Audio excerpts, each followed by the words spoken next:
Hello. For this week's video, we had three questions. The first was, we've learned about learning disabilities and intellectual disabilities, and sort of like what is the difference between the diagnosis criteria for both of them.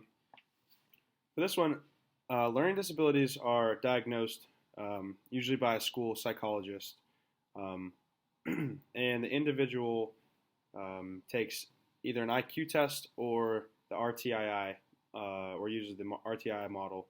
And these are basically to specifically find where the learning gap is, what they're struggling with specifically that has to do with academics. An intellectual disability can be found at birth.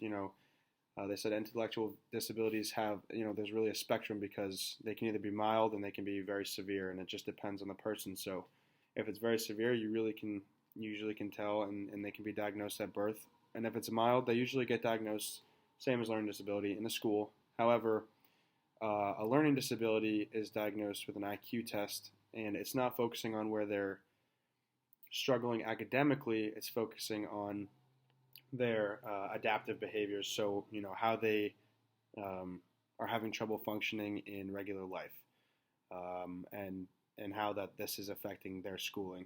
So it's not necessarily focusing on their academics, but how their disability, with everyday life is affecting him. The second question is, how can we include students with intellectual disability in the classroom, and whether it's visual or not, and getting them and creating an inclusive environment. And I think a great way to create an inclusive environment, for example, with group work, is getting the general education students to help the student with an intellectual disability. Breaking them down into tasks and taking it step by step, because not only will that reinforce it for the general students, but it allows the student with an intellectual disability to be successful in the classroom as well.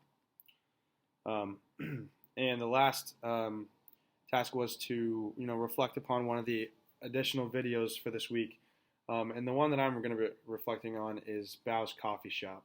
This video to me was really inspiring, and it touched me because I just think that it is such a real example, and it just proves that with help, an individual with a disability really can be successful. And not only that, but they can bring a lot of joy into other people's lives.